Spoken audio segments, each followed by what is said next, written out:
श्रीमन्महागणाधिपतये नमः। लक्ष्मीनारायणाभ्यां नमः।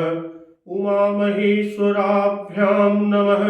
वाणीहिरण्यगर्भाभ्यां नमः। शचीपुरन्दराभ्यां नमः। मातापितृचरणकमलेभ्यो नमः। इष्टदेवताभ्यो नमः। कुलदेवताभ्यो नमः। ग्रामदेवताभ्यो नमः। स्थानदेवताभ्यो नमः। वास्तुदेवताभ्यो नमः। सर्वेभ्यो देवेभ्यो नमः। सर्वेभ्यो ब्राह्मणेभ्यो नमः। श्री गुरुचरणकमलेभ्यो नमः। ओम सिद्धि बुद्धि सहिताय श्रीमन्महागणाधिपतये नमः। भक्तजन, पंचवटी में प्रभु श्री राम लक्ष्मण जी और माता जानकी जी के पास शूर्पणखा, जो कि रावण की बहन है, वह आती है और प्रभु श्री राम और लक्ष्मण जी को देखकर काम में आसक्त होकर, कामासक्त होकर विकल हो जाती है, व्याकुल हो जाती है। भक्तवत्सल कृपालु प्रभु श्री राम जी शूर्पणखा को लक्ष्मण जी के पास यह कहकर भेजते हैं कि हमारी तो शादी हो चुकी है, हमारी पत्नी साथ में है, हाँ मेरा छोटा भाई कुंवारा है। शूर्पणखा लक्ष्मण जी के पास जाती है।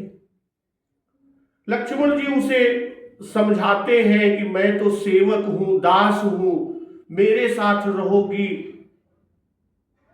तो कौन सा सुख मिलेगा। तो फिर वह शूर्पणखा प्रभु श्री राम जी के पास जाती है। लक्ष्मण जी के वचन सुनकर कि सुंदरी सुन मैं उनकर दासा, पराधीन नहीं तोर सुपासा। और फिर आगे कहते भी हैं लक्ष्मण जी, किससे? शूर्पणखा से, कि प्रभु समर्थ कौशलपुर राजा, जो कछु करहि उन्हीं सब छाजा। तो शूर्पणखा फिर प्रभु भक्तवत्सल कृपालु श्री राम जी के पास लौट कर जाती है कि पुण्य फिर राम निकट सो आई, प्रभु लक्ष्मण पही बहुरी पठाई। प्रभु श्री राम जी के पास आती है तो प्रभु श्री राम जी फिर से उसे लक्ष्मण जी के पास भेज देते हैं और लक्ष्मण जी कहते हैं कि तुम्हें तो वही वरेगा, तुम्हारा वरण वही करेगा जो लज्जा को तृण तोड़ कर त्याग देगा, यानी प्रतिज्ञा करके, अर्थात जो निपट निर्लज्ज होगा वह तुमको वरेगा, तुमसे व्याह करेगा। इतना सुनकर शूर्पणखा तब खिसियानी राम पही गई। खिसियाई हुई यानी क्रुद्ध होकर, बिल्कुल क्रोधातुर होकर प्रभु श्री राम जी के पास गई और रूप भयंकर प्रकटत भई, उसने अपना भयंकर रूप प्रकट किया, अपनी उस भयंकर राक्षसी काया को प्रकट किया। और उसकी उस भयंकर काया को देखकर सीता ही सभय देखी रघुराई, सीता जी को भयभीत जब देखा श्री रघुनाथ जी ने, कहा अनुज सन शयन बुझाई। श्री रघुनाथ जी ने लक्ष्मण जी को इशारा देकर कहा और प्रभु के इशारे को पाकर लक्ष्मण अति लाघव सो, नाक कान बिनु कीन, ताके कर रावण कह मनऊ चुनौती दीन। तो लक्ष्मण जी ने बड़ी फुर्ती से शूर्पणखा को बिना नाक कान का कर दिया, यानी उसके नाक और कान काट लिए। मानो लक्ष्मण जी और प्रभु श्री राम जी शूर्पणखा के हाथ रावण को चुनौती दी हो। अब उसके नाक कान जब कटे आज का प्रसंग उसी के आगे कि नाक कान बिनु भई बिकरारा, जनु स्रव सैल गेरु कई धारा। बिना नाक कान के सूर्पणखा और विकराल हो गई। भयंकर रूप तो उसने प्रकट ही किया, रूप भयंकर प्रकटत भई, और उसी भयंकर रूप को देखकर सीता ही सभय, सीता जी भयभीत हो गई। अब नाक और कान के बिना वह सूर्पणखा और विकराल हो गई। जनुस्रव कैसे लग रही है कि जनुस्रव शैल गेरु कई धारा। सूर्पणखा के शरीर से रक्त इस प्रकार बह रहा या बहने लगा मानो काले पर्वत से गेरू की धारा बह रही हो। खर दूषण पही गई बिल पाता, धिग धिग तव पौरुष बल भ्राता।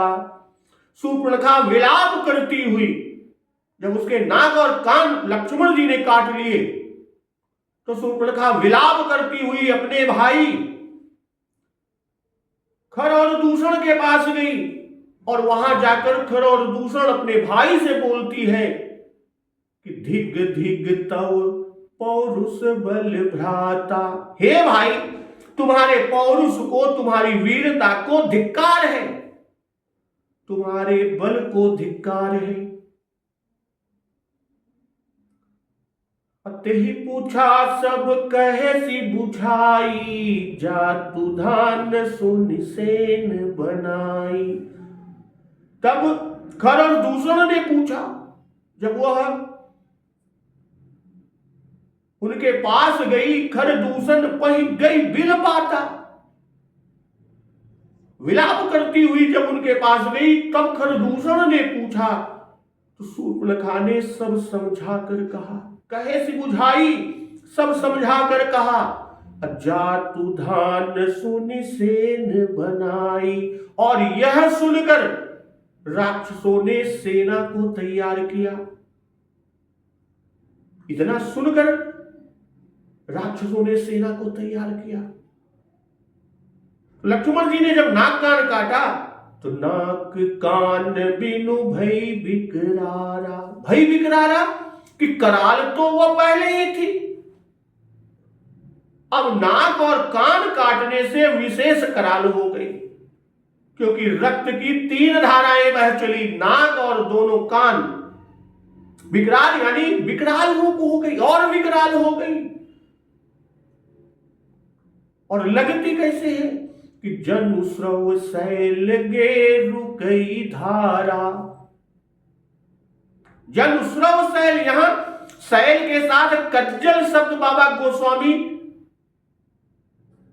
जी ने नहीं दिया, और इससे यह मालूम होता है कि वह रावण आदि निशाचरों के समान काली नहीं थी। भाई शैल शब्द से सूर्पणखा की विशालता को और उसकी भयावहता आदि को बताया बाबा गोस्वामी तुलसीदास जी ने। खर दूषण पही गई बिल पाता, तो बिल पाता कि अनाथ की नाई विलाप कर रही थी, मानो उसके कोई है ही नहीं है, वो अनाथ है। अनाथ वद विलपसी किम नुनाथे मई स्थिते। वाल्मीकि रामायण में ये खर के वाक्य है कि मैं तेरा रक्षक हूं, अब तू अनाथ की तरह क्यों विलाप कर रही है, अभी मैं तो हूं। तब सूर्पणखा कहती है कि धिग धिग तव पौरुष बल भ्राता। तुम्हारे बल और पराक्रम के रहते हुए, सूर्पणखा कह रही है किससे, खर और दूषण से, तुम्हारे बल और पराक्रम के रहते हुए कोई मेरी अनाथ की सी दशा कर डाले, फिर तो ये लज्जा की बात है। तो ही जियत 10 कंधर मोर की ऐसी गति हुई। रावण से तुमने अपने को व्यर्थ ही पराक्रमी समझ रखा है। अब सूर्पणखा अपने भाइयों को ताव दे रही है कि तुमने अपने को व्यर्थ ही पराक्रमी समझ रखा है, तुम्हें अपनी सूरता का केवल अहंकार मात्र है। तुम सूर नहीं, कुल कलंक हो। सूर मानी न तु सूरस्तम, मिथ्यारोपित विक्रम। तो यहां दो चीजें कही, पौरुष और बल, यानी पुरुषार्थ और बल, दो बातें। तो पुरुषार्थ पुरुषत्व और पराक्रम वाचक है, और बल में सेना का बल और शारीरिक बल का भाव है। अगर इसको एक अर्थ में भी मान ले तो भी क्रोध के आवेश में इस तरह का शब्द निकलता है। जब शूर्पणखा ने कहा तब ते ही पूछा सब कहे सी बुझाई। बुझाई यानी बताया कि दो भाई हैं और सुंदर स्त्री संग में है, उनके साथ सुंदर स्त्री है, बड़े वीर जान पड़ते हैं, शस्त्र धारण करते हैं, शस्त्र धारण किए हुए हैं। और यहां जो बधाई और खर और दूषण के अंदर जोश उत्पन्न करने के लिए, उग्र करने के लिए, इसी तरह रावण से जाकर शूर्पणखा कहती है। क्या कह रही है? जब खर दूषण की स्थिति हुई, खर दूषण का विध्वंस हुआ, उनका नाश हुआ, खर दूषण के विध्वंस को देखकर कि धुआं देखी खर दूषण केरा, जाई शूर्पणखा रावण प्रेरा। तब शूर्पणखा ने जाकर रावण को भड़काया। अब किस तरह बोलती है कि बोली बचन क्रोध करी भारी, देश कोस कय सुरति विसारी। शूर्पणखा ने बड़ा क्रोध करके वचन कहा, शूर्पणखा ने बड़ा क्रोध करके वचन बोली, तूने देश और खजाने की सुध ही बुला दी, देश कोस कय सुरति विसारी। करसी पान सोवसी दिनु राती, सुधि नहीं तव सिर पर आराती। शूर्पणखा रावण को जोश दे रही है, उसे भड़का रही है कि शराब पी लेता है, तू तो सिर्फ शराब पी लेता है और दिन रात पड़ा सोता रहता है, तुझे खबर ही नहीं है कि शत्रु तेरे सिर पर खड़ा है,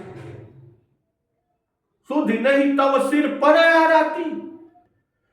राजनीति बिनु धन बिनु धर्मा, हरि ही समर्पे बिनु सत्कर्मा।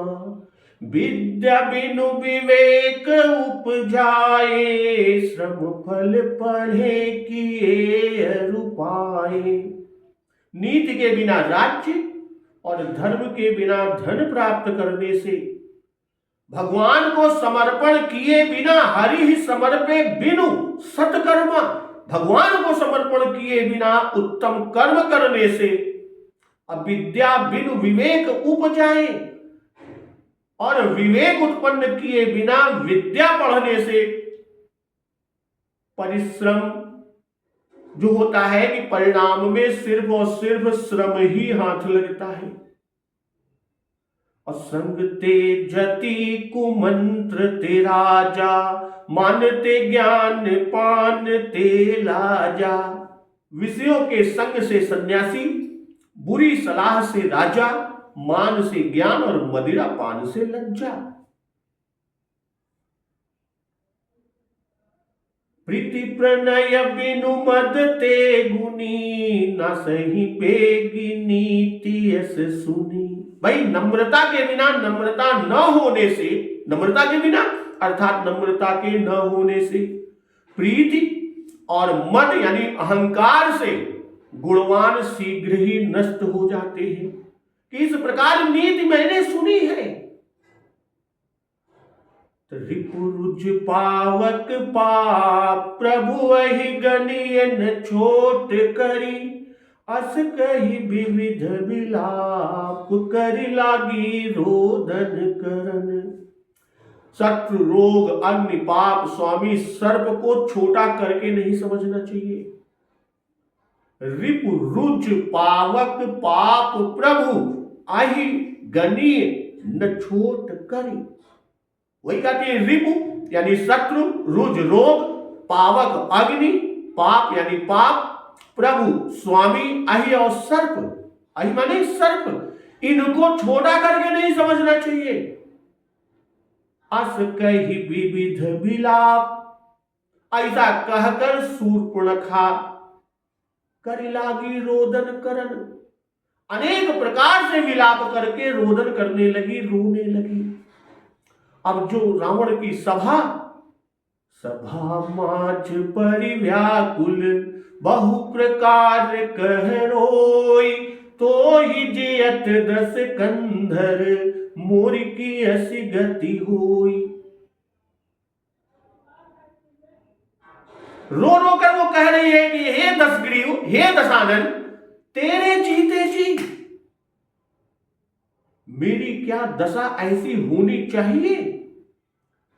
तो इसी तरह खर दूषण को भी वो प्रेरित करती है, उकसाती है। और जो कहते ही पूछा सब, भाई वाल्मीकि और अध्यात्म में लिखा हुआ है कि वह उनके सामने जाकर पृथ्वी पर गिर पड़ी और भयानक चीत्कार करती हुई रोने लगी, जैसे दशानन के सभा में। तब खर को उसकी दशा देखकर बड़ा क्रोध आया। शूर्पणखा की दशा को देखा,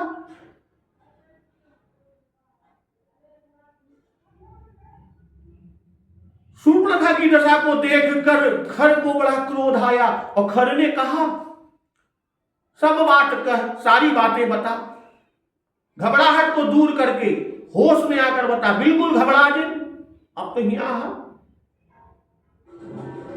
अब बताओ कि तुझे किसने विरूप किया, किसने कुरूप किया, किसने नाक कान काटा। फिर खर ने कहा कि तू तो बल और पराक्रम से संपन्न है और इच्छानुसार रूप धारण कर जहां चाहे जा सकती है, और तू स्वयं यमराज के समान है। तो बता किसके पास गई थी जिसने तेरी यह दुर्गति की? कौन ऐसा पराक्रमी है? इस लोक में तो कोई ऐसा नहीं, और स्वर्ग में इंद्र का भी साहस ऐसा नहीं पड़ सकता कि वह मेरा प्रिय कर सके। तब बता तो सही कि विषय काले सर्प के साथ कौन खेल रहा है। तब सब कहे से बुझाई, सारी बातें बताई कि उनके साथ जो स्त्री है उसी के कारण दोनों ने मिलकर मेरी यह दशा की। शूर्पणखा ने बताया कि उसके साथ जो स्त्री है उसी के कारण, उसी स्त्री के कारण दोनों ने मिलकर मेरी यह दशा की, जैसी अनाथा असती की होती है। यह सुनकर जातुधान सुन सेन बनाई कि परम पराक्रमी है, जिसने ऐसा साहस किया है, ऐसा अनुमान करके सेना सुसज्जित करके चले। भाई खर ने दूसरों से कहा कि हमारे समर विजयी 14,000 राक्षसों को सब युद्ध सामग्रियों से सुसज्जित करके ले आओ। और जब सभाते हैं तो धाये निशिचर निकर बरू था, जनु सपक्ष कर जल गिर जूथा। भाई राक्षसों के समूह झुंड के झुंड दौड़े, एक दो नहीं, झुंड के झुंड दौड़े, मानो पक्षयुक्त काजल के पर्वतों के झुंड हो। नाना बाहन नाना कारा, नाना युद्ध धर घोर अपारा। अनेक आकार के अनेक वाहन, भाई सवारियां जैसे रथ घोड़े हाथी ऊंट आदि अनेक प्रकार के वाहन, और अनेक प्रकार के अगणित भयंकर अस्त्र और शस्त्र धारण किए हैं। नाना युद्ध धर आयुध और घोर अपारा। तो सुपनखा आगे करीनी, अशुभ रूप श्रुति नासाहिनी। अमंगल रूपणी नाक कान कटी हुई, अर्थात नकटी बूची सूर्पणखा को उन्होंने आगे कर लिया। और असगुन अमित हो ही भयकारी, गणहीन मृत्यु विभस सब झारी। अगणित भय देने वाले अपशकुन हो रहे हैं, पर वे सब के सब मृत्यु के वश हैं, इसलिए उनको वो अपशकुन नहीं समझ में आ रहे हैं, उनको कुछ गिनते ही नहीं है, क्योंकि मृत्यु के वश हैं। अब गर्जहि तरजहि गगन उड़ाही, देखी कटक भट अति हर्षाही। गरजते हैं, दपटते हैं, आकाश में उड़ते हैं यानी उछलते हैं। सेना को देखकर योद्धा बहुत ही प्रसन्न होते हैं। को कह जियत धरहु दो भाई, धरि मारहु लेहु छड़ाई। और उनमें से कोई कह रहा है कि दोनों भाइयों को जीता ही पकड़ लो, जीते जी पकड़ लो, मारना नहीं, पकड़ कर मारेंगे, पकड़ कर मार डालो। धरि मारहु, धर कर यानी पकड़ कर मारेंगे, अति लेहु छड़ाई, और उनकी स्त्री को छुड़ा लेंगे।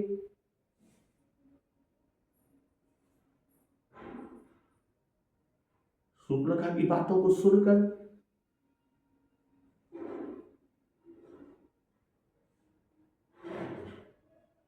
जब सेना आती है तो धाये निश्चर निकर बरू था, जनु सपक्ष कज्जल गिरि जूथा। निकर बरू था यानी प्रत्येक सेनापति अपना अपना दल लिए हुए था। जितने भी सेनापति हैं वो सब अपने अपने दल लिए हुए हैं, और ऐसी अनेक टोलियां हैं। और कज्जलगिरी कहा, क्यों? क्योंकि काले हैं और शरीर पर्वताकार यानी विशाल है। और दूसरे की इससे भी ये बताए कि इनमें कुछ सार नहीं, ये इसे नष्ट हो जाएंगे जैसे पवन के झकोरों से काजल का पहाड़ जो सार रहित है छिन्न भिन्न हो जाए। नाना युद्ध धर घोर अपारा। वाल्मीकि रामायण में कि मुदगर पट्टिस तीक्ष्ण सूल, जो तीक्ष्ण सूल है, पशुवध खड्ग चक्र चमकीले तोमर, ये सब रथ में रखे हुए, शक्ति भयानक परिघ, अनेक धनुष गदा तलवार मुसल और वज्र को जो देखने में ही भयानक, वो सब लिए हुए। और इसे 14,000 राक्षस जो परम आज्ञाकारी थे जन्म स्थान से निकले। और जब निकलते हैं तो सूर्पणखा आगे कर लीनी।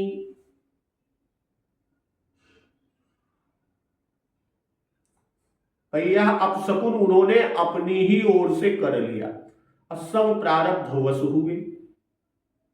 भाई समस्त अपशकुनों से पहले इसी को नाम लेकर गिनाकर यह दर्शा रहे हैं कि समस्त अपर अपशकुनों से इसका आगे होना अधिक अपशकुन है।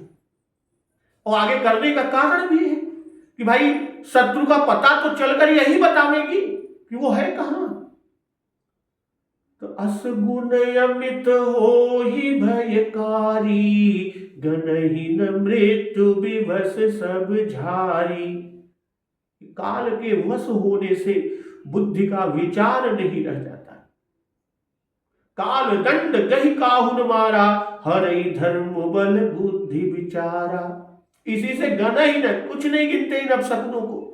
रावण को भी इसी प्रकार के अपशकुन हुए थे।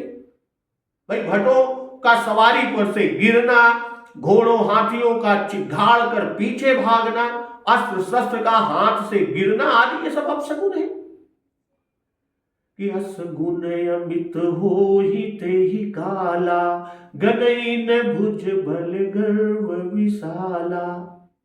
अति गर्भ गनईन सगुन यस गुण श्रवही आयुध हाथ ते भट गिरथ रथ ते बाज गज चेकरत भाज ही साथ ते गुमाय गीध कराल खर रव स्वान बोलहि अति घने जनु काल दूत उलूक बोलहि बचन परम भयावने।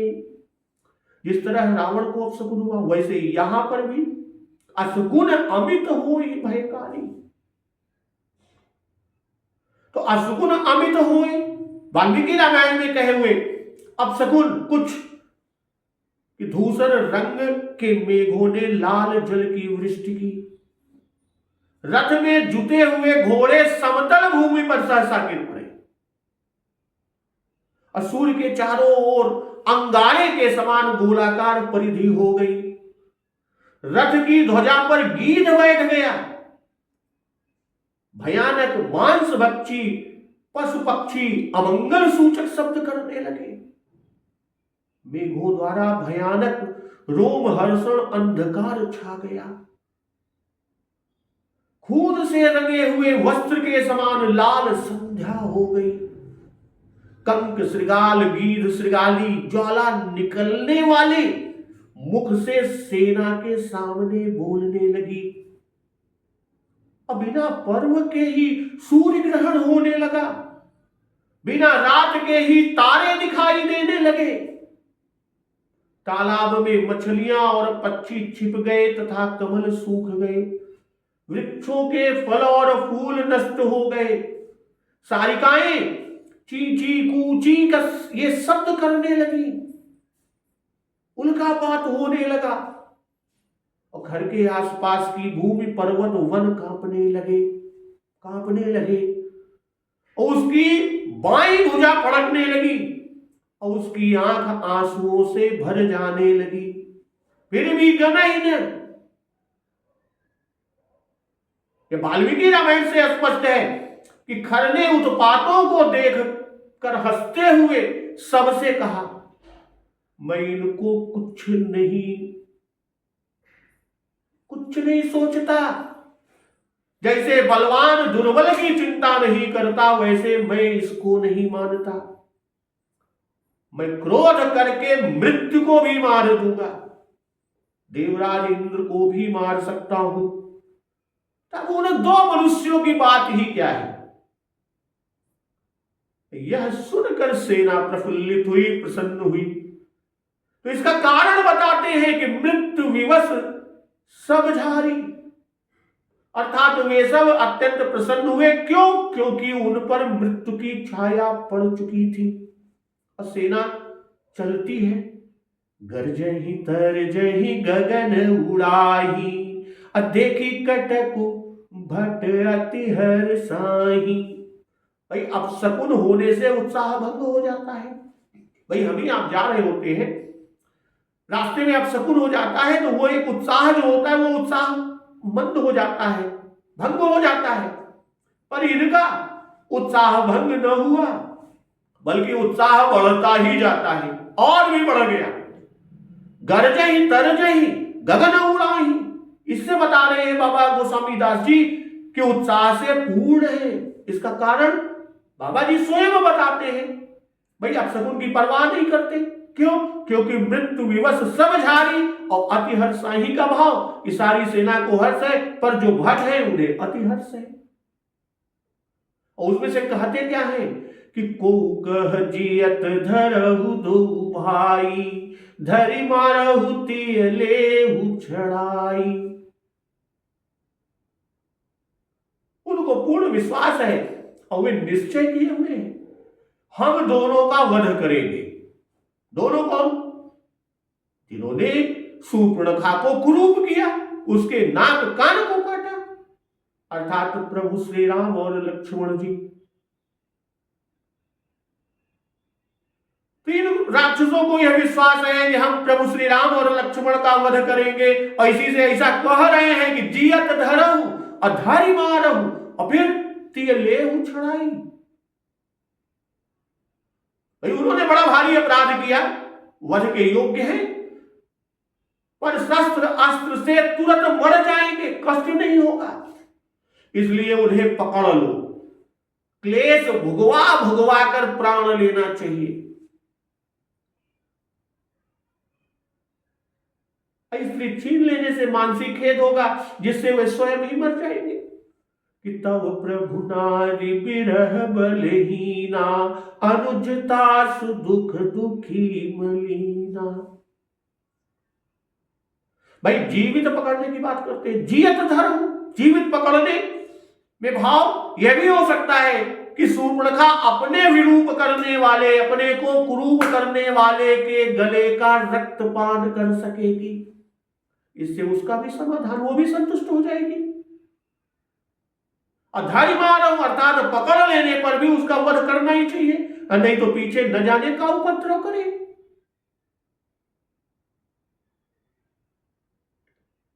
तो धूरी पूरी नभ मंडल रहा, राम बोलाई अनुज सन कहा। भाई आकाश मंडल, जब ये राक्षसी सेना चली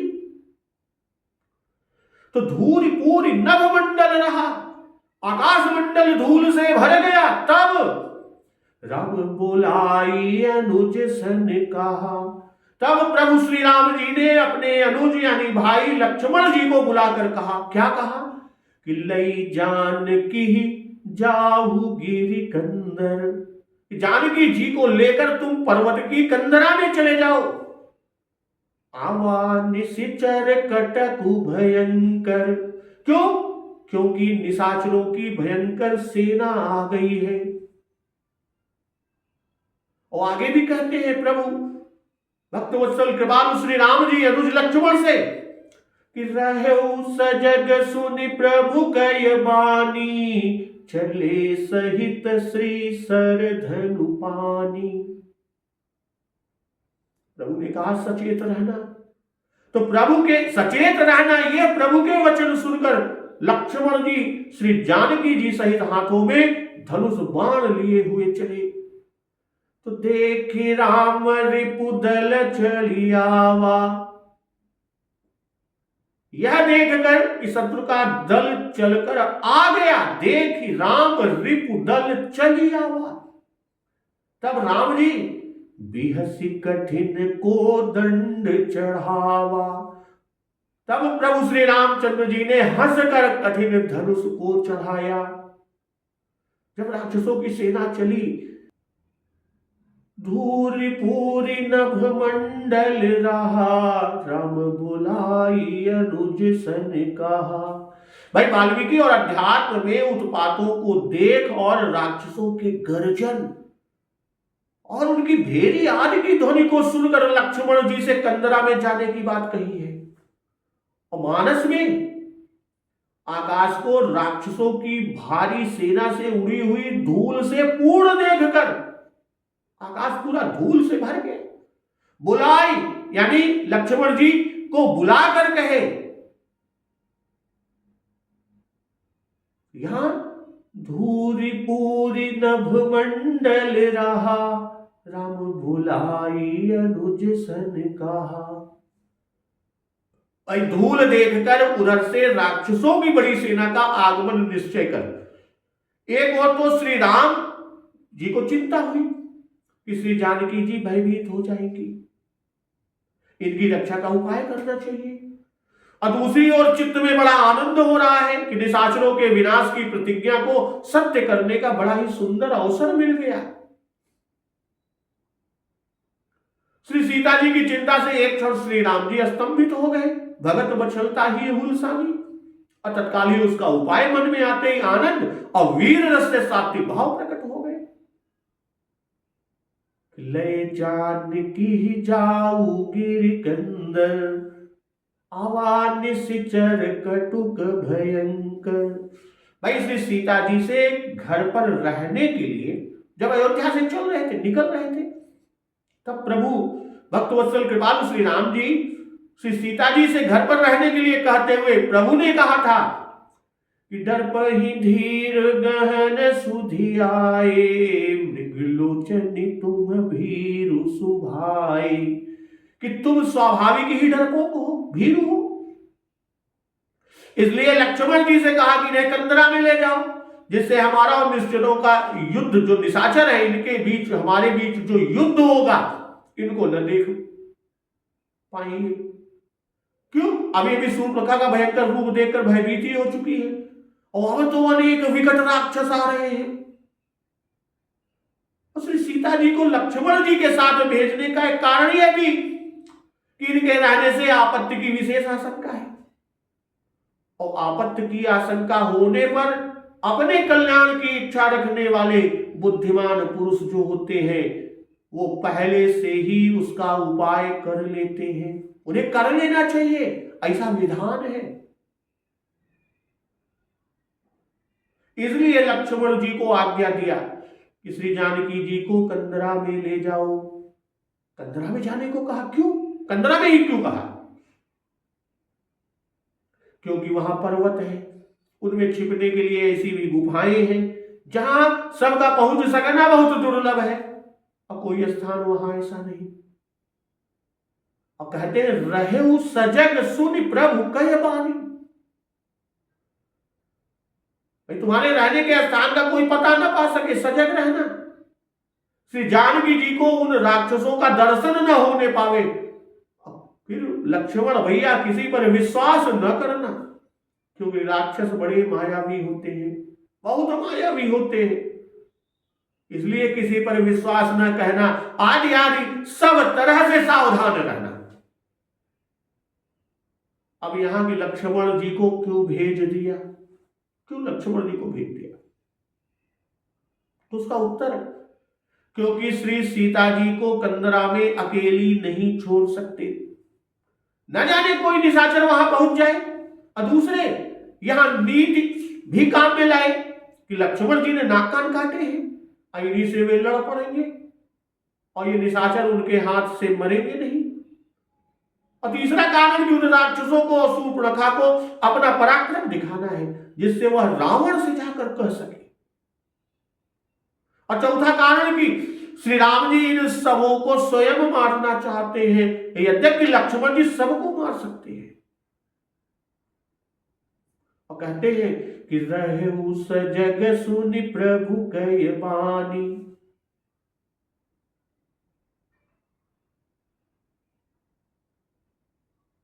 चले सहित श्री सर धनु पानी। भाई दो आज्ञाएं दी, एक तो यह कि जानकी को कंदरा में ले जाओ, और दूसरी आज्ञा कि सजग रहना। लक्ष्मण जी ने दोनों का पालन किया। ले जानकी जाहु, अतः चले श्री सहित, सहित श्री, और रहे सजग, इसलिए सर धन पानी। भाई हाथ में धनुष बाण लेने से सजगता को दिखाई। और सुनि प्रभु कहे बानी, और तब चले। फिर दोबारा कहने का मौका न दिया, अतः कुछ उत्तर दिया। क्यों? क्योंकि उत्तर देने पर उत्तर दे सुनि स्वामी रजाई, सो सेवकुल की लाज लजाई। दूसरे प्रभु की आज्ञा अपेल है, प्रभु आज्ञा अपेल श्रुति गाई, कोई उसका उल्लंघन नहीं कर सकता। राम रजाई शीस सब ही के। और लक्ष्मण जी राम जी का स्वभाव जानते हैं, इसलिए वचन सुनते ही लक्ष्मण जी ने आज्ञा का पालन किया। प्रभु की आज्ञा का पालन ही कर्तव्य है, धर्म है। कुछ भी बोलना, जैसे कि आप जाए मैं ही इनका नाश आपके प्रताप से कर दूंगा, यह सब अनुचित है। तो यहां सेवक धर्म का उपदेश है। आज्ञा पालनम सेवका नाम धर्म है। और चले सहित श्री सर धन पानी। चले अर्थात अविलंब, शीघ्रता से चले। यहां हेतु पूर्वक श्री शब्द बाबा जी ने दिया, इससे बता रहे हैं कि यहां वक्ता काग भुसुंड जी है। तो देखी राम रिपुदल चली आवा, बिहसी कठिन को दंड चढ़ावा। भाई प्रथम पहले जो है वो धूल उड़ती हुई देखकर मालूम हुआ, धूल पूरी नभमंडल रहा। धूल उड़ती हुई देखकर मालूम हुआ कि निशाचर और कटका रहे हैं।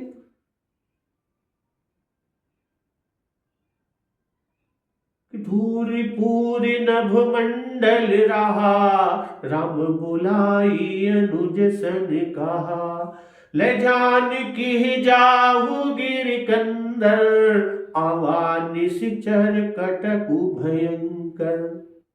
तो अब ध्वजा पताका आदि भी दिखाई देने लगी। अब बिहस से उत्साह की वृद्धि को दर्शाया। उत्साह हुआ, भय नहीं। क्यों? क्योंकि क्षत्रिय है। क्षत्रिय तन धरि समर सकाना, कुल कलंकुते ही पावर आना। और प्रभु आगे कहेंगे, हम क्षत्रिय मृगया बन कर ही। और बिहस कर ये भी बता रहे हैं कि मानो बहुत अच्छा शिकार आ गया। अब कठिन कोदंड को बिहस चढ़ावा, अर्थात कुछ श्रम नहीं। अब फिर बिहस से अंतःकरण की में कृपा सूचित किया कि कोदंड चढ़ाकर बाहर से कठोरता को दिखाया। प्रभु बिहसे क्यों? बिहसे क्योंकि जिन अरुणो पल निकर निहारी, धावहि सठ खग मांस आहारी। चोच भंग दुख तिन्हि न सूझा, तिमिधाये मनुजादय बूझा। अर्थात इनकी मूर्खता पर हंसे कि इनको यही सूझ रहा है कि साधारण मनुष्य है, इनको शीघ्र ही हम मार कर खा डालेंगे।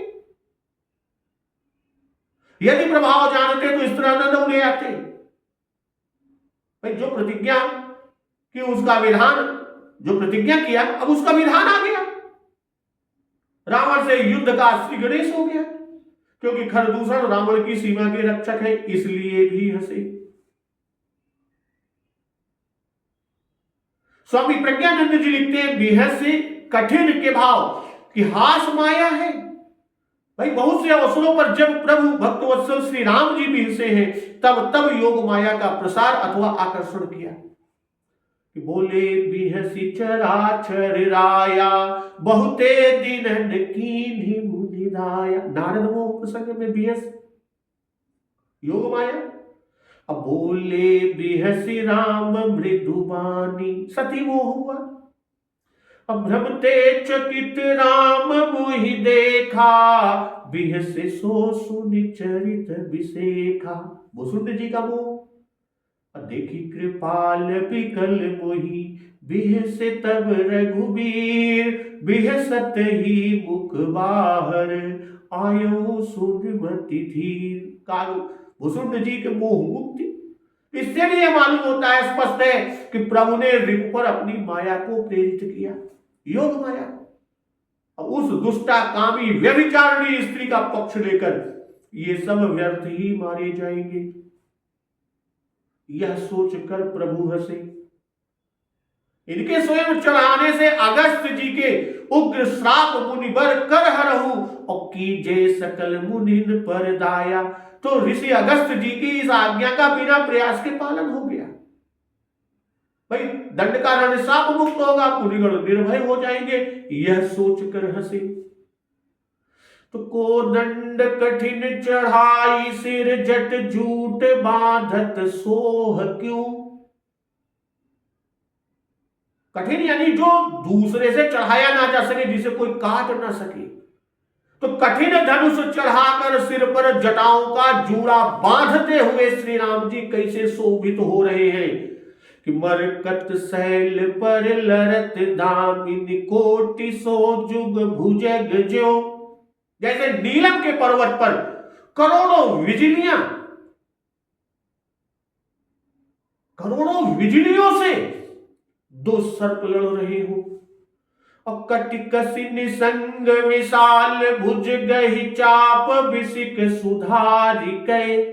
कमर में तरकस कस कर और अपने लंबे आजानु पांव कहे जाते हैं, घुटनों तक अपने लंबे हाथों से धनुष को पकड़कर और बाण को सुधार कर, चितवत मनहु मृग राज, प्रभु गजराज घटा निहारी कै।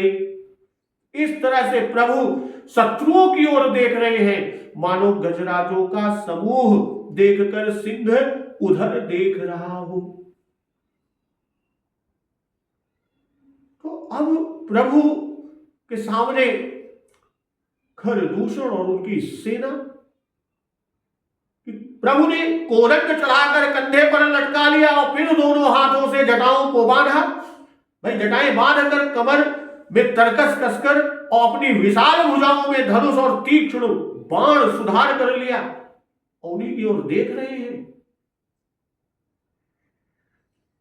पहले कोदंड चढ़ाकर पीछे जटाओं को बांधना कहकर प्रभु श्री राम जी की सावधानता को बताई। भाई जटाएं बांधी जिसे संग्राम के समय ये नेत्रों के आगे ना जाए। और मरकत शैल और श्री राम जी का श्यामल शरीर, अब करोड़ों बिजलियां और सुनहरी जटाएं।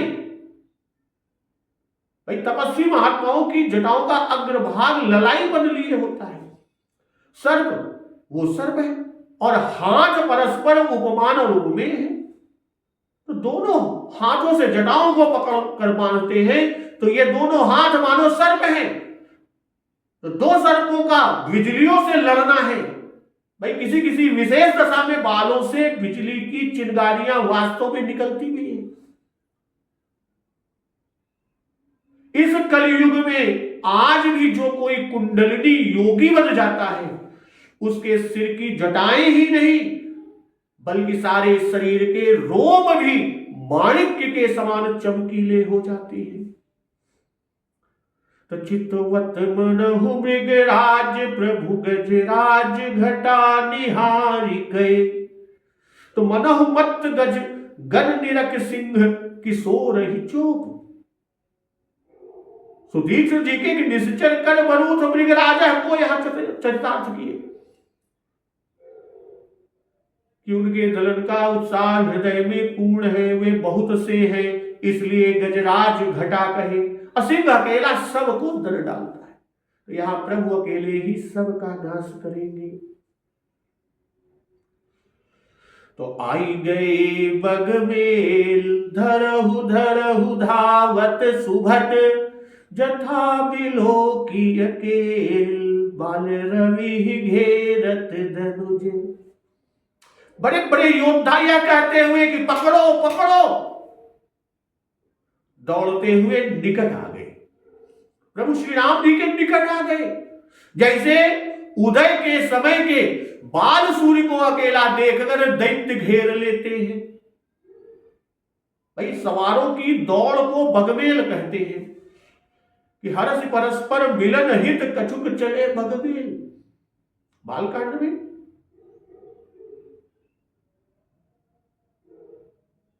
अविरह बिकल बलहीन मोहि जाने सि निपट अकेल सहित विपिन मधुकर खग मदन कीन बगमेल। बाल रवि घेरत धनुज। रवि घेरत से यह बता दिया कि तेज के कारण समीप नहीं आ सकते, इसी से ये दूत भेजेंगे। और जैसे रवि धनुज को जीत लेते हैं वैसे ही प्रभु इनको जीत लेंगे। बाल रवि घेरत धनुज। विष्णु पुराण में यह कथा है कि परम भयंकर संध्या काल प्राप्त होने पर प्रतिदिन मंदेह नामक राक्षस सूर्य को खाने की इच्छा करते हैं। ब्रह्मा जी को उनको शाप है मंदेह राक्षसों को कि वे प्रतिदिन मरे और उनका शरीर अक्षय रहे, अर्थात वे फिर दूसरी प्रातः और संध्या के पूर्व ही उसी शरीर में जीवित हो जाया करेंगे। सूर्योदय के समय नित्य प्रति उनका सूर्य से घोर युद्ध होता है। उस समय श्रेष्ठ ब्राह्मण लोग ओंकार ब्रह्म संयुक्त गायत्री मंत्र से अभिमंत्रित जल फेंकते हैं जो उन राक्षसों को वज्र समान लगता है। उस जल यानी जो अर्घ्य देते हैं उस अर्घ्य से वे सब राक्षस जल जाते हैं। इसलिए संध्योपासना का उल्लंघन न करना चाहिए। जो संध्या नहीं करते वे सूर्य का नाश करने वाले हैं। विष्णु पुराण का अंश संध्या काले च संप्राप्ते रौद्रे परम दारुणे मंदेहा राक्षसा घोराः सूर्यं इच्छन्ति खादितुम् प्रजापति कृतः शापस्तेषां मैत्रेय रक्षसां अक्षयत्वं शरीराणां मरणं च दिने दिने।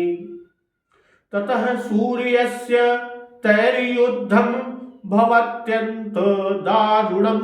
ततो दुजोत्तमास्तोयं संक्षिप्पन्ति महामुने। ओंकार ब्रह्म संयुक्तं गायत्रा च अभिमंत्रितं। तेन दह्यन्ति ते पापा वज्रीभूतेन वारिणा। तस्मान्न उल्लंघनं कार्यं संध्या उपासन कर्मणः। सहन्ति सूर्यं संध्याया न उपास्तिं कुरुते तु यः। इसलिए कहा गया संध्योपासन का उल्लंघन नहीं करना चाहिए, और जो संध्या नहीं करते वे सूर्य का नाश करने वाले हैं।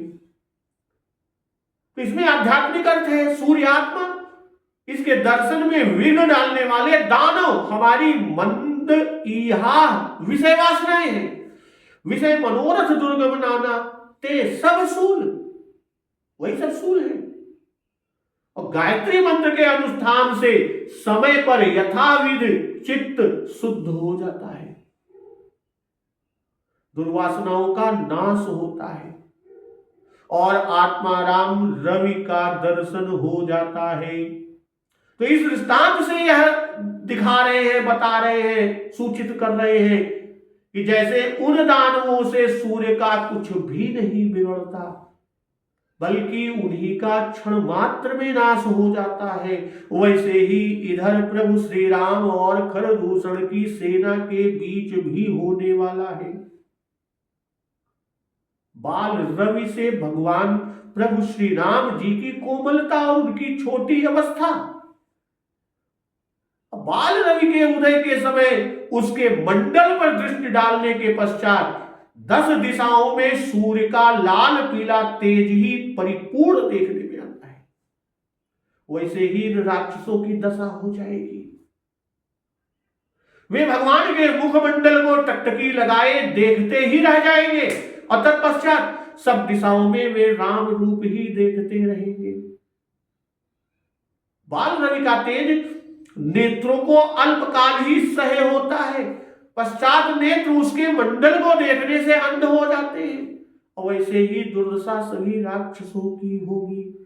तो इस प्रसंग में बाबा गोस्वामी तुलसीदास जी ने रसों का भंडार डाल दिया है। जैसे रुचिर रूप श्रृंगार, श्रृंगार रस, बोली बचन बहुत मुसुकाई, हास्य, रूप भयंकर प्रगटत भई, भयानक रूप रस, नाक कान बिनु भई बिकराला, विभत्स रस, अखर दूषण पहि गय बिल पाता, ये करुण रस, अधिक धिग तव पौरुष बल भ्राता, वीर रस, अते ही पूछा सब कहे सी बुझाई, शांत रस, असूर लखा आगे करी नहीं, ये रौद्र रस। तो इस तरह प्रभु के सम्मुख आ गए हैं और राक्षस पकड़ो पकड़ो पुकारते हुए योद्धा बाग छोड़कर बड़ी तेजी से दौड़े हुए आए हैं और उन्होंने श्री राम जी को चारों ओर से घेर रखा है। कैसे? जैसे बाल सूर्य यानी उदयकालीन सूर्य को अकेला देखकर मंदेह नामक दैत्य घेर लेता है। अब आगे के प्रसंग का श्रवण रसपान हम लोग अगले दिवस की कथा में करेंगे। तो एक बार जोर से बोलिए, सियावर रामचंद्र की जय, पवन सुत हनुमान की जय। जगत जननी मां जगदम्बा की जय, गुरुदेव भगवान की जय, उमापति महादेव की जय। जय